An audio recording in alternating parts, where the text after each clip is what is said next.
discuss the corner suturing technique and demonstrate it in practice. It is used for specific wounds, such as triangular wounds or flap-type injuries involving a corner.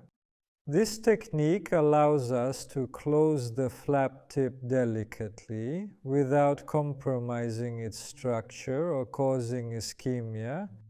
In fact, you could even consider it a half-buried horizontal mattress suture. Now we'll demonstrate it in practice. This is a corner type wound. As you can see, the corner is elevated. Once the corner has been properly seated in place, we begin placing the suture from the opposite side, starting at the wider angle. First, we pass the needle, taking a reasonably sized bite. Now we're at the corner. We make a horizontal mattress pass where the corner will be positioned.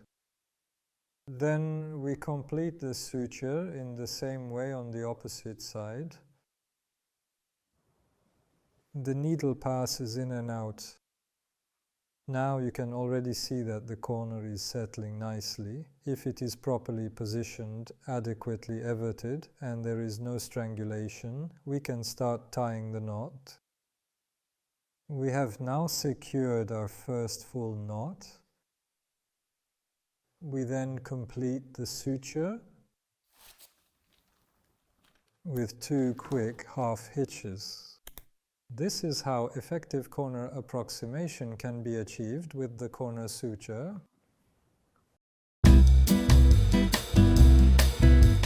Now, we're not talking about a suturing technique, but about a special suture material. These are barbed sutures. Because of the unique barbed structure on their surface, once they pass through the tissue, they resist sliding back in the opposite direction toward the side from which they entered, allowing the suture to remain securely in place.